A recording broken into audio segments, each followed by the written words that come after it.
James A. Zimoha, and you're watching A News. Let's see your headlines. Trump says Iran is hindering oil shipments through Hormuz. Israel expands Lebanon strikes as negotiations emerge. And Russia unveils Easter pause in fighting amid ongoing clashes.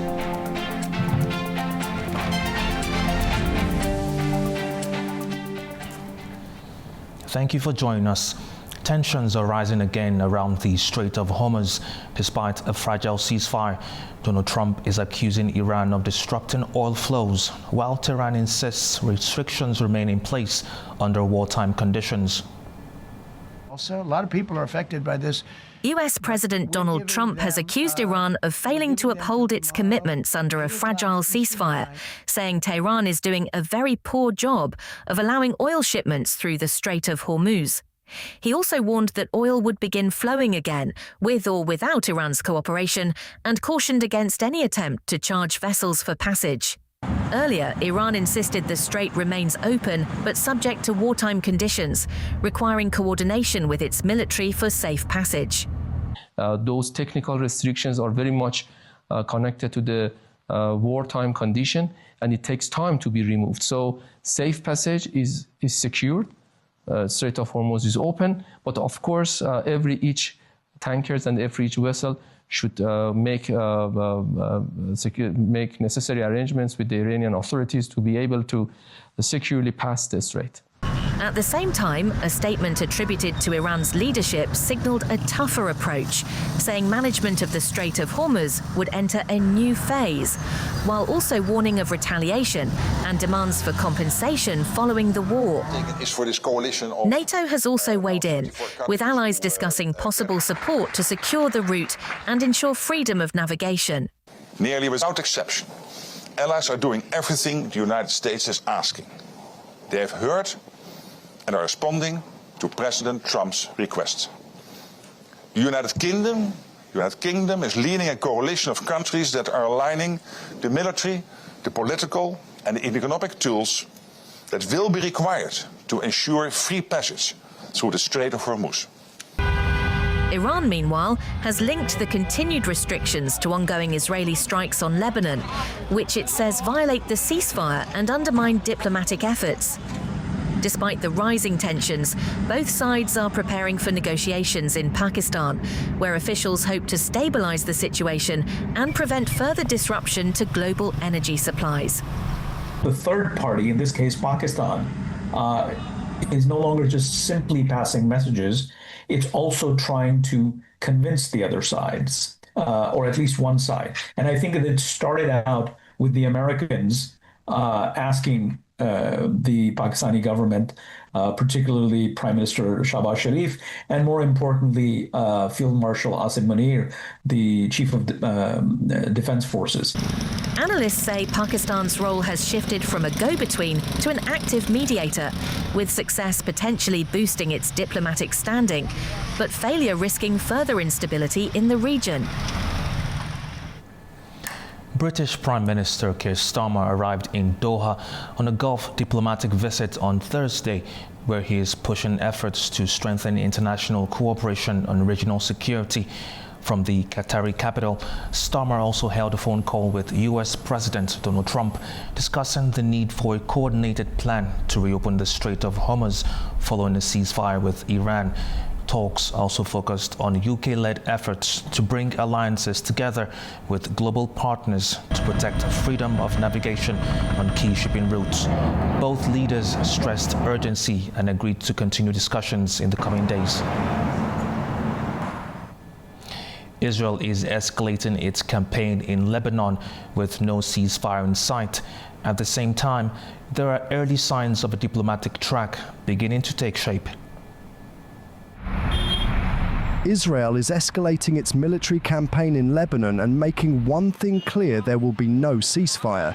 Prime Minister Benjamin Netanyahu said on Thursday that Israeli forces will continue striking Hezbollah targets until security is fully restored in the north. His statement comes just hours after a massive wave of airstrikes across Lebanon, with around 100 targets hit in a matter of minutes. Lebanese officials report more than 300 people killed and over 1,000 wounded in the latest attacks.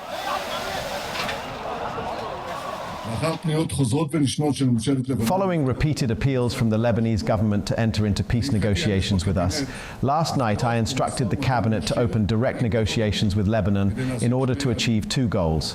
One, the disarmament of Hezbollah. Two, a historic, sustainable peace agreement between Israel and Lebanon. But there is a major obstacle. Hezbollah has already rejected direct talks and clashes are continuing on the ground. The crisis is also spreading beyond the region. The United States and Israel say a wider ceasefire deal does not include Lebanon, while Iran insists it does, raising the risk of broader escalation. A conflict intensifying on the battlefield and a fragile path to diplomacy just beginning. Since early March, nearly 1,900 people have been killed and more than 6,000 injured, according to Lebanese officials. At the same time, a diplomatic track is emerging. Netanyahu says Israel is ready to begin direct negotiations with Lebanon, with talks expected in Washington next week. The goal is to disarm Hezbollah and move toward what he calls a historic and lasting peace. Security has tightened in Islamabad, with army units deployed and access restricted ahead of talks. This comes as Washington and Tehran seek common ground, with Lebanon a key sticking point. Hira Mustafa reports from Islamabad. Extraordinary security arrangements are in place across Islamabad ahead of high-stakes talks between the United States and Iran. The capital's red zone area, that is home to government buildings and diplomatic missions, has been completely sealed off, with strict access controls, heavy deployment of security forces, and multiple checkpoints established at key entry points. Major roads are blocked with shipping containers, while traffic diversions remain in place across the city. Islamabad's streets are largely deserted as authorities have declared a public holiday to enforce these security measures. A dedicated control center has also been set up at the Interior Ministry to monitor arrangements for the Iranian and American delegations. U.S. Vice President J.D. Vance will lead the American delegation, the White House has said. It's not clear yet who will lead the Iranian delegation. Authorities are also keeping details such as the venue of the talks under wraps due to security reasons, though many believe the discussions could take place either at the Ministry of Foreign Affairs or at a prominent hotel within the red zone. Analysts say the stakes are high for Islamabad as it attempts to bring both sides to the table while positioning itself as an interlocutor. The move has already drawn praise from several world leaders, increasing pressure on Pakistan to help deliver a meaningful outcome. But analysts warn that a major sticking point remains. Iran insists that any ceasefire must also include Lebanon. Pakistan says continued Israeli strikes there risk undermining the talks. A temporary ceasefire brokered earlier this week halted weeks of violence across parts of the region, but Israel and the US maintain that the ceasefire does not cover Lebanon. Analysts say if these key differences are not resolved, the possibility of a broader agreement stands on shaky ground. Hira Mustafa for A News, Islamabad. French President Emmanuel Macron met Pope Leo XIV at the Vatican, where they exchanged views on the situation in the Middle East. President Macron and the leader of the Catholic Church paid particular attention to Lebanon, where Israeli strikes have threatened a temporary truce reached this week between the United States and Iran. Both welcomed the truce and called for a diplomatic solution to the conflict, which has spread across the Middle East and unsettled the global economy. Oil prices are in focus as tensions rise around a fragile ceasefire between the United States and Iran. With key talks approaching this weekend, uncertainty is already feeding into prices. The global oil market has become the clearest signal of investor anxiety, swinging sharply on every development tied to the ceasefire and regional stability. Earlier optimism briefly pushed prices lower, with Brent crude falling more than 11% after the initial ceasefire announcement, slipping back below $100 a barrel after a recent surge. But that relief has been short-lived, with prices gradually recovering as doubts grow over whether the agreement can hold. At the center of concern remains the Strait of Hormuz, a critical choke point handling around a fifth of global oil flows. Tensions are being compounded by reports of damage to key Saudi infrastructure, including pipeline and production facilities, further tightening supply and deepening concerns over global energy flows. Of course, continuing to watch developments in the Strait of Hormuz with nervous anticipation, Donald Trump has accordingly criticized Iran for a very poor job. It is speculated that tariffs will be imposed on individual ships, or that passage will ultimately depend on the individual countries of the ships. As such, investors are continuing to watch the Strait of Hormuz, which is a key factor for the oil price. Even as European energy stocks slipped 0.7%, oil prices continue to act as the market's pressure gauge, with traders weighing both diplomatic signals and physical supply risks. The result is a market caught between brief optimism and persistent uncertainty, with inflation fears and energy security once again driving sentiment. For now, oil remains the world's most sensitive barometer, reacting not just to diplomacy, but to disruption across one of the globe's most vital supply routes. And as weekend talks approach, markets are bracing for yet another swing. Vladimir Putin has announced a temporary ceasefire in Ukraine to mark the Orthodox Easter, but the situation on the ground remains uncertain. Both sides are signaling restraint, even as reports of continued fighting emerge. Now, an urgent message from the Kremlin. By decision of the Supreme Commander-in-Chief, a ceasefire is declared from 4 p.m. on April 11th until the end of the day on April 12th. Russia has announced a temporary ceasefire in Ukraine to mark Orthodox Easter, a 32-hour pause in fighting set to last from Saturday evening until Sunday midnight. The Kremlin says all military operations will be halted across the front, while troops remain on alert to respond to any violations. Ukrainian President Volodymyr Zelensky says Kyiv will respect the ceasefire. In a post on social media, he said Ukraine had repeatedly called for a pause in fighting during Easter and is ready for reciprocal steps. Zelensky also stressed that civilians deserve a holiday without threats and urged Russia not to resume attacks after Easter. Despite the announcement, fighting has continued in several regions. Ukrainian authorities report multiple attacks in Dnipropetrovsk and Zaporizhia, regions with casualties, damaged homes and fires following shelling. On the diplomatic front, contacts between Moscow and Washington are continuing but largely behind closed doors. Russian Foreign Minister Sergei Lavrov says discussions are taking place informally and confidentially, with no clear timeline for renewed formal peace talks. Meanwhile, both sides have carried out another exchange of war dead. According to Russian sources, Moscow returned the bodies of around 1,000 Ukrainian soldiers while receiving 41 Russian servicemen in return. Residents in Ukraine and Russia have been reacting to the announcement with mixed feelings about whether or not the ceasefire would hold. Ukrainians have voiced skepticism over Russian President Vladimir Putin's announcement of a 32-hour ceasefire for Orthodox Easter, saying previous truces have repeatedly been violated. Honestly, I don't believe it at all. I mean, how long has this full-scale war been going on now? And every year it's the same old ceasefire, ceasefire.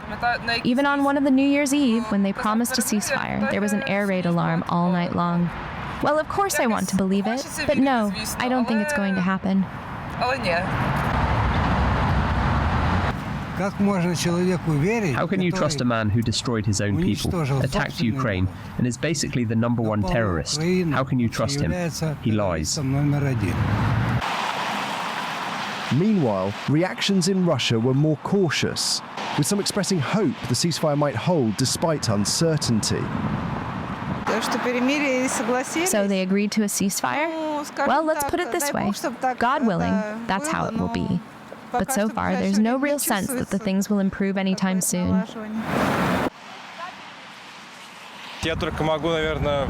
I think I can only wish and hope that our leadership, the leadership of the other country and of all other countries, will try to do everything possible so that we finally get through this difficult stage and choose a much better life. That's it.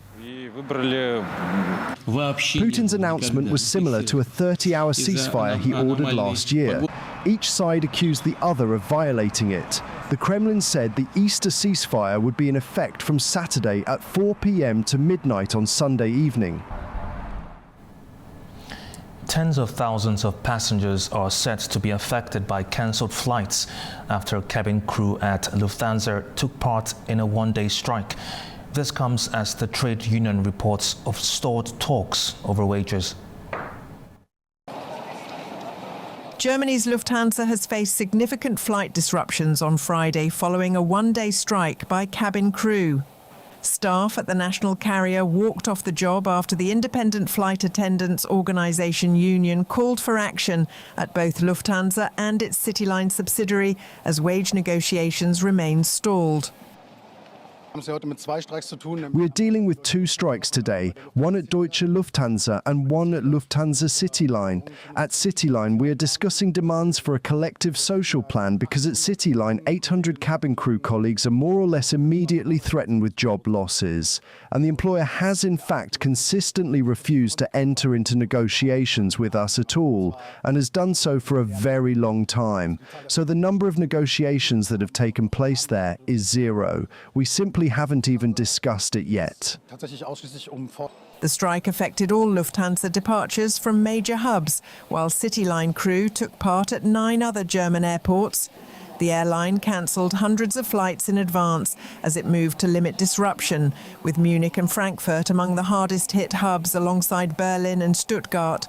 Lufthansa CEO Jens Ritter criticised the strike as completely disproportionate. It marks the airline's third work stoppage in 2 months, after earlier strikes by cabin crew and pilots in February and March led to widespread cancellations amid ongoing labour disputes. After the break, we'll look at the Easter ceasefire between Russia and Ukraine and its implication on the conflict that's entering its 5th year. Stay with us.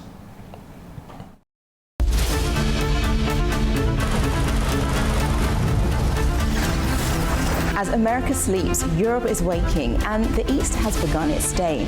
A News is right here at the center, bringing you the latest stories as they break. I'm Nadia Jani, here with you each weekday morning to share latest world news and the stories shaping our region.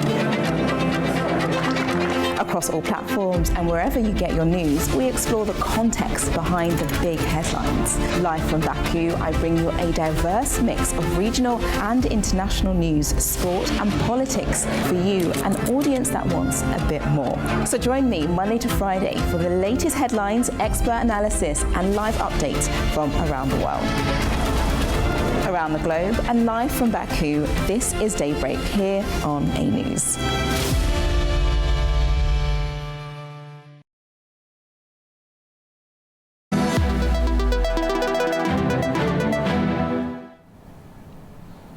Welcome back to A News. As the Russian-Ukraine conflict enters its 5th year, a 32-hour Easter ceasefire brokered through discreet U.S. mediation has created a rare pause in hostilities across the 800-mile front line. To analyze this is John Kavulik, senior editor at Issue Insight, joining us from Minsk, Belarus. Thank you very much for joining us, sir. Thank you. Now, given the history of repeated violations, is this a genuine de-escalation or a symbolic gesture?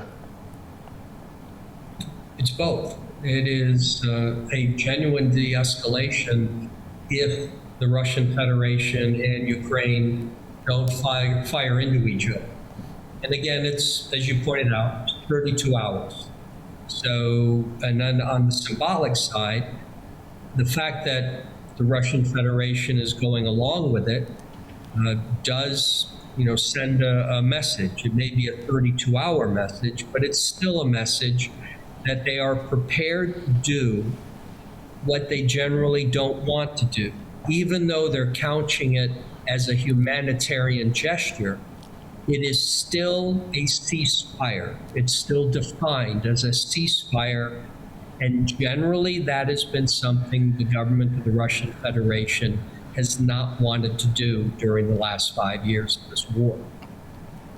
Now, Ukraine initially proposed a pause.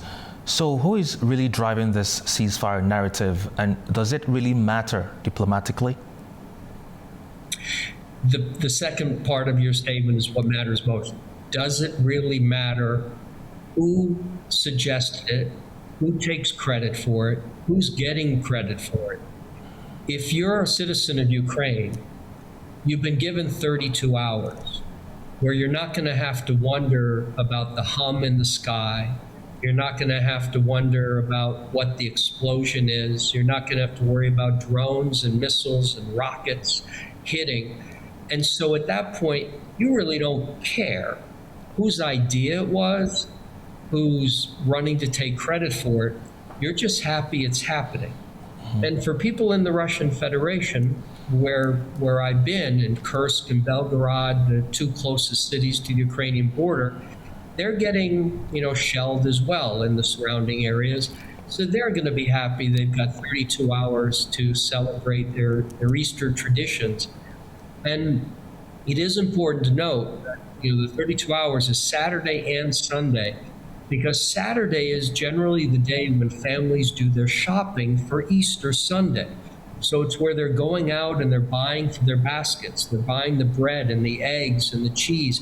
They're buying sweets. They're buying vegetables. They're buying, in some sense, some gifts sometimes, but they're preparing for Sunday.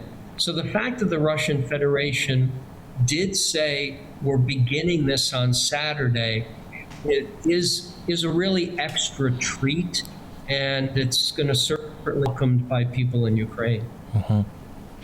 Now, with both sides accusing each other of breaking past truces, how do we verify compliance during this temporary ceasefire? Yeah, it's so challenging because in this particular case, unlike some of the others, we do have a time frame from the government of the Russian Federation. Because initially they had talked about Easter ceasefire. Well, that means Sunday. But does that mean 6 a.m. to 6 p.m.? What does it mean? And traditionally, that's been part of the problem. The Ukrainians will say that they believe the clock is measured in certain hours and minutes, and the Russians will say, well, we didn't use that clock, we used a different clock. Well, one good result about what is going to happen for this 32 hours is both sides are using the same clock, and both sides are in the same time zone. So we shouldn't have any issues in terms of beginning and end. In terms of between that, will there be any issues? Will there be any, whether they're real, meaning Ukrainian forces fire into Russia, Russian forces fire into Ukraine, officially, meaning the governments have asked them to, or is it going to be a rogue actor?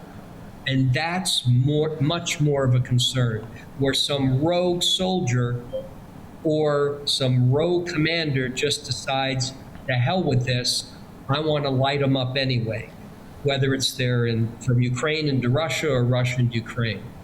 Mm-hmm. You said something about both countries having the same time zone and sharing the same time frame. How significant is the timing of this ceasefire, especially around Orthodox Easter? It is important. I mean, Christmas, you have the Vatican Christmas and the Orthodox Christmas. Easter, same sort of thing. Last year they aligned where they were the same day. This year, they're not. They're back to being a sort of a week difference. It is significant because there are a lot of Orthodox believers in Ukraine and in Russia. The churches have separated, so now you have the Russian Orthodox and you have the Ukrainian Orthodox. Uh-huh. But still you have a generally conservative population, an older population in both countries, where creating that basket. I mean, I remember this as a kid with my father's parents, that leading up to, they would get the basket, the butter lamb and the breads, and then you'd take it to the church, and the priest would bless the basket, and then you would either at the church or you take it home and then you would eat it. So there is a religious connotation. There's also just a historic, you're together with people. And so the fact that you're going to have millions of people in Ukraine and in Russia be able to walk from their homes or take the bus or take their cars and go to that church, engage in the ceremony that is the Orthodox Easter service, which is usually longer and a lot of singing and performing. I mean, it's quite spiritual, it's quite emotional, it's quite entertaining. And then to be able to walk home again, take their car, take the bus, take the train, and not have to worry about being blown up. That's going to be a really good day. Now, can a 32-hour pause realistically translate into broader peace talks? No, in terms of likely. But can it? Yes. Because as I said, it does demonstrate that the government of the Russian Federation, President Putin, has agreed to a ceasefire for a defined amount of time, which he defined. And if it goes well, it does, by the nature of it's a first step, allow a second step to come along more easier. And for President Trump, it allows him to say, I've been talking about a ceasefire all along. Okay, you two have come up with one for 32 hours. Yes, it's Easter. Yes, it's humanitarian. Yes, it's religious based, but you both did it. So I think you can both do it again when it comes to talking about ending this thing. And so I would expect that President Trump and Steve Witkoff, his envoy, along with Secretary of State Rubio, Vice President Vance, including members of the European Union, members of NATO, they're all going to be looking to say, okay, it's a moment within moments. Let's not get too excited or orgasmic about it, but if we can leverage it, if we can leverage 32 hours to 64, then let's try to do that. Now, finally, sir, Zelensky has pushed for a longer ceasefire beyond the Easter period. Do you think he'll get it this time? Everything is sort of teeing up for there to be one. The unknown, President Trump has said, I want a ceasefire because then during the ceasefire you can discuss everything and try to negotiate the differences out and come to some sort of document or series of documents that will end the fighting. I know you're not going to like each other, so you may end the fighting, the war part, or the fighting part of the war, but you're still going to hate each other's guts, and nothing I can do about that. But there is an opportunity to move to a next stage if this goes well. And in diplomatic terms, they'll call them confidence builders.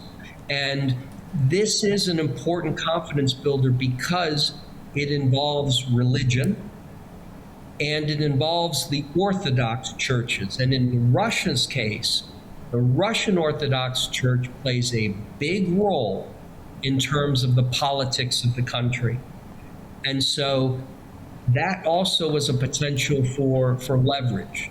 So is there a possibility that President Zelensky could see another ceasefire and maybe look to do that with more on the negotiating side? Absolutely. But I don't think we should get too excited. Get through this 32 hours, hopefully President Trump will settle what he's got going with Iran, and then they can pivot back to trying to end the fighting component of the war. Mr. John, thank you very much for sharing your time and insights with us. Thank you. After the break, we'll take a look at the key stories shaping the region. Stay with us.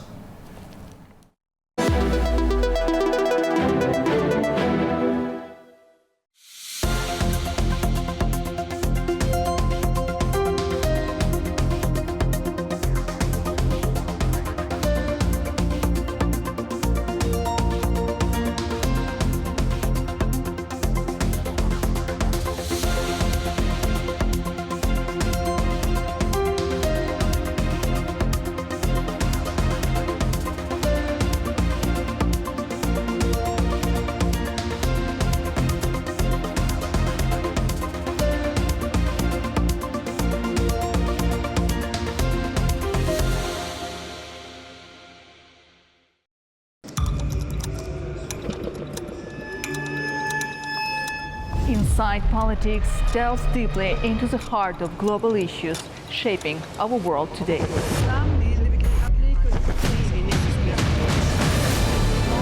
Join me for your go-to source of political analysis from across the region and beyond.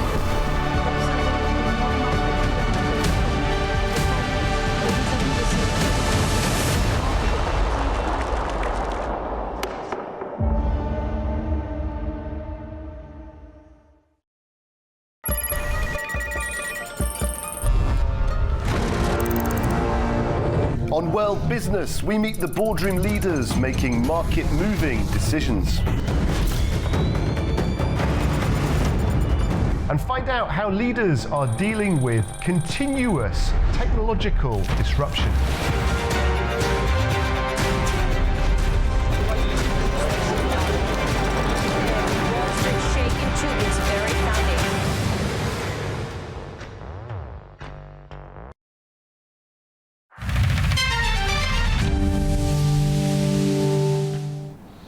Welcome back to A News.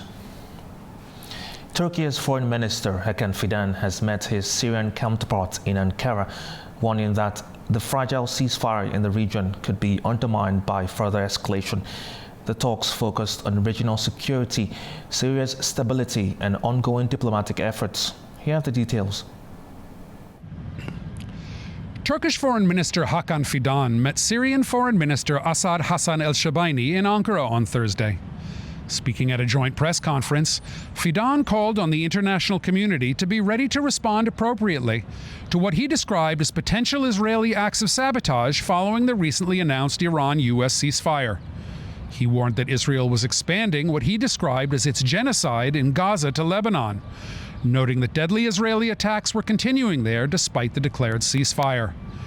Fidan said Ankara hoped to see the creation of a new regional security architecture, including normalization of ties between Iran and the Arab Gulf states. He also stressed Turkey's readiness to play an active role in the process and provide the necessary support. Addressing planned Iran-US talks in Islamabad, Fidan expressed hope that negotiations would be held in good faith and reach a successful conclusion. He said the talks were expected to cover the nuclear file, uranium enrichment, the Strait of Hormuz, and broader regional security issues. Fidan also warned that ongoing Israeli strikes in Lebanon, which have killed hundreds of people, mostly civilians, could complicate the talks in Islamabad. He said Syria should be shielded from the adverse effects of the broader regional crisis. Turkey, the top diplomat stressed, would continue supporting Syria's stabilization, reconstruction, and national reconciliation efforts. The Syrian foreign minister, for his part, said the proposed Four Seas project could turn Syria and Turkey into a key energy corridor. The initiative aims to connect the Mediterranean Sea, the Black Sea, the Caspian Sea, and the Arabian Gulf through a network of roads, railways, and energy lines. This is Adam Morrow for A News in Istanbul, Turkey. Kazakhstan and Armenia are stepping up efforts to deepen bilateral ties with a focus on trade, transport routes, and emerging technologies. The latest signals came during high-level talks in Yerevan. A News correspondent Fariza Kalemoziner has more. Kazakhstan and Armenia plan to expand interstate cooperation. This was announced during the official visit of Kazakhstan's Foreign Minister Yermak Kusherbayev to Yerevan, where he held talks with Armenian Prime Minister Nikol Pashinyan. The two sides outlined their course toward deeper engagement spanning trade, logistics and high-tech sectors. According to the Kazakh side, the changing geopolitical landscape in the South Caucasus is opening up new economic opportunities for both countries. One of the key areas is the restoration of Kazakh grain exports to Armenia via a railway route passing through Russia, Azerbaijan and Georgia, a corridor that was effectively relaunched last year. Against this backdrop, Kazakhstan has reaffirmed its interest in long-term exports of agricultural products, including grain and meat. A solid economic foundation is already in place with more than 100 enterprises with Kazakh capital operating in Armenia and over 400 Armenian companies active in Kazakhstan. Bilateral trade turnover stood at $69.2 million in 2025. The talks also focused on forward-looking areas such as digitalization and artificial intelligence. One example is the launch of a branch of the Armenian Educational Center TUMO in Astana, which is now seen as a platform for joint initiatives in technology and education. Fariza Kalimurza, Almaty, A News. A bilateral roundtable discussion has begun in the Gabala city of Azerbaijan with the participation of representatives of civil societies from Azerbaijan and Armenia. This comes as part of the Peace Bridge initiative. Nigar Shirinova has more from Gabala. An Armenian delegation has arrived in Azerbaijan as part of the Peace Bridge initiative in what is being seen as a practical step towards strengthening dialogue between the two sides. The visit comes as a 3-day bilateral roundtable has now officially begun here in Gabala, running from April 10th to 12th, where representatives of civil society from both Azerbaijan and Armenia are meeting face-to-face. Notably, the Armenian delegation crossed into the Azerbaijan by land, entering through the fully delimited and demarcated section of the border and completing all required border and passport procedures. The roundtable is being held with the framework of a broader bilateral peace agenda agreed upon during a trilateral summit which was in Washington on August 8th in 2025 with the participation of the leaders of Azerbaijan, Armenia and the also United States, signaling continued international backing for a dialogue.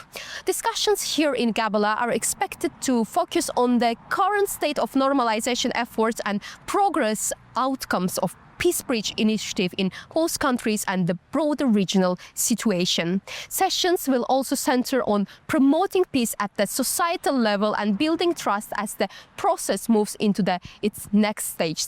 This roundtable underscores the ongoing efforts to turn dialogue into a tangible progress in the peace process. That's all for now. Stay tuned to A News. For on-ground latest updates, Nigar Shirinova, A News, Gabala, Azerbaijan. Azerbaijan is joining global leaders in Nairobi for talks on urban growth and housing as Baku prepares to host the World Urban Forum next month. Here's more.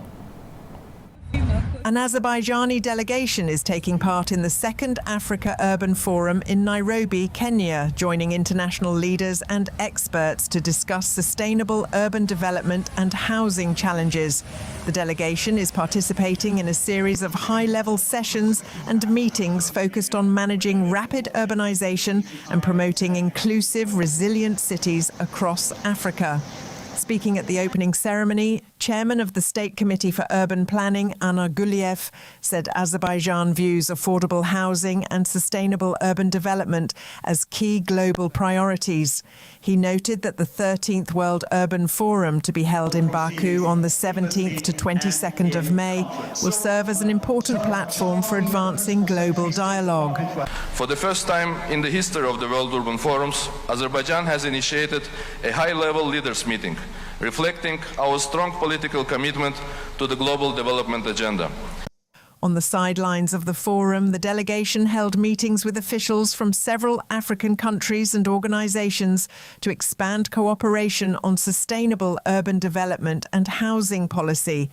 At a side event, Azerbaijan's ambassador to Kenya highlighted the country's approach to urban and climate policy.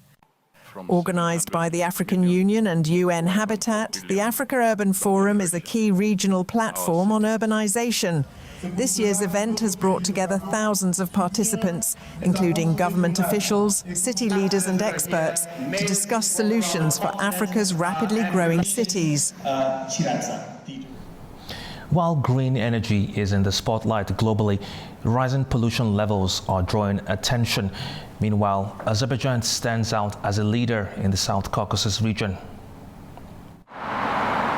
IQ Air, a Swiss-based technology company specializing in air quality monitoring, has released its World Air Quality Report for 2025. The survey measured air quality in 143 countries worldwide.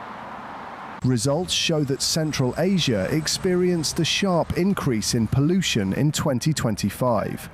Tajikistan and Uzbekistan are among the top 10 countries in the world with the poorest air quality. The air in Tajikistan contained an amount 11.5 times higher than the World Health Organization's guidelines for acceptable air quality. Tajikistan's general air quality ranked as the third worst in the world, behind Pakistan and Bangladesh. Uzbekistan ranked 10th in the 2025 survey, with pollution levels 7.6 times above World Health Organization guidelines. Kyrgyzstan had the 19th worst air quality, while Kazakhstan ranked 29th. Turkmenistan, which was 26th in 2024, was not included in the latest report due to a lack of reliable data. In the South Caucasus, Azerbaijan was the only state to show slight improvement in air quality. Accordingly, it moved down in the 2025 IQ Air ranking to 59th, after placing 49th the prior year. Armenia had the worst air quality in the region, ranking 24th, while Georgia placed 56th in the 2025 list. Globally, the 25 most polluted cities in 2025 were concentrated in Pakistan, India and China. According to IQ Air, only 14% of cities surveyed met or exceeded World Health Organization standards for acceptable air quality. The report also found that air quality declined around the globe. Report states that wildfires, bolstered by climate change, played a primary role in degrading global air quality in 2025. After the break, we'll discuss the direct land crossings by Armenian civil society into Azerbaijan and the latest peace talks in Baku. See you soon.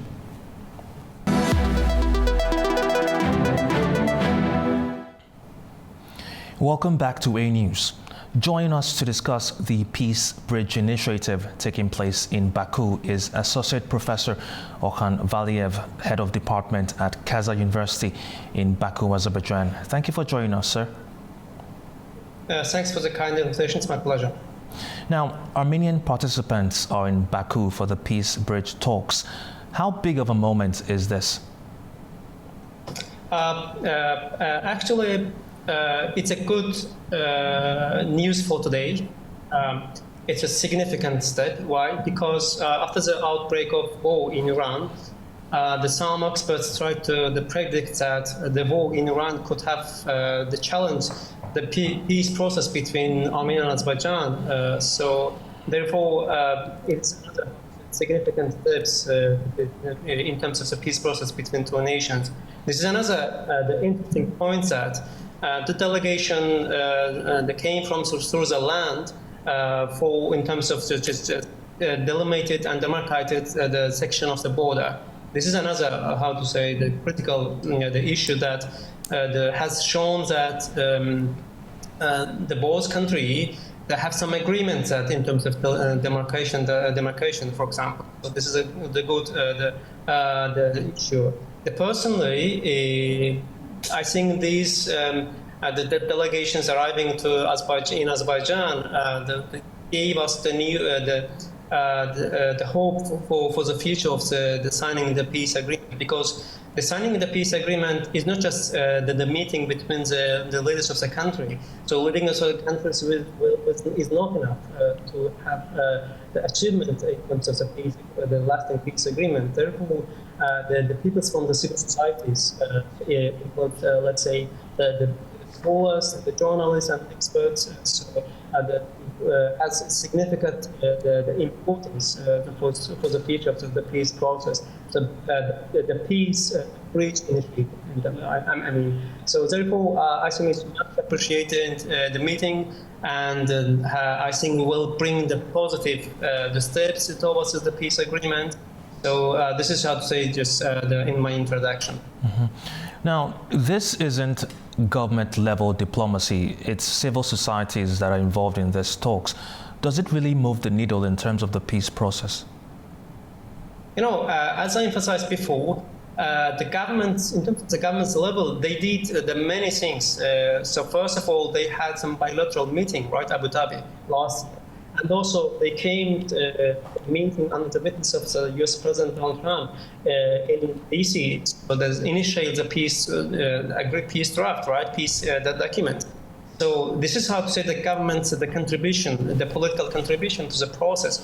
Therefore, it is time for civil society's contribution. So, and we need actually civil society's involvement to the process and make a huge contribution, because we have political willingness in terms of the peace agreement.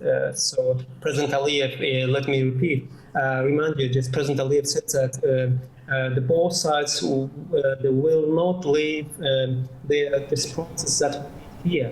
So, and then at the beginning of the year, the President Aliyev and also Mr. Pashinyan, in terms of different platforms, emphasized that we started to live in peacetime. So we started to work in peacetime, which is just the revolutionary situation in terms of in terms of Azerbaijan and Armenia, that they started to eliminate in any kinds of the challenge intervention to the process between two nations. So in that sense, the civil society's involvement will have huge contribution in terms of involving the societies, because we used to live, unfortunately, under the conflict over the last 3 decades. But now we started to live in peacetime, to work in peacetime. So we started to include our societies in terms of through the civil society's contribution that includes, as I emphasized before, the scholars, experts, journals, and so on. So who don't have direct the connection with the government. So they are because members of civil societies. Therefore, civil society's involvement, contribution is and will be part the new steps of this peace process. And let me say that it's not easy, of course, because, for example, we have just the war in Iran, but it seems that, yes, we have the political and social will towards achieving the peace agreement. Mm-hmm. Now, from Azerbaijan's point of view, what matters most at this current stage? Actually, Azerbaijan's the priorities, primary requirements was clear at the beginning. Actually, right after the war, right, the Second Karabakh War, in 2022, the foreign minister of Azerbaijan declared a 5 principles that led the negotiation process that concluded in D.C., the Washington summit, and also the broad delegations meeting. So, what is? The recognition of the both countries' territorial integrity, which is based on international law. So demarcation, delimitation, and also open to be open, or the economic and cultural cooperation, and also I think which is critical, important implementation of the corridor that we named after the corridor. So these are just briefly the requirements that came from Azerbaijan, and it seems that politically, the Armenian leaders, Armenian governments share these requirements as well. So Now we need to make an agreement on these issues and other issues in terms of civil society discussions. That will be the critical, will have critical and significant contribution to the process. Professor Valiev, thank you very much for sharing your time and insights with us today. It's my pleasure. All right, that's all we have for now. Thank you for watching. Stay tuned to A News.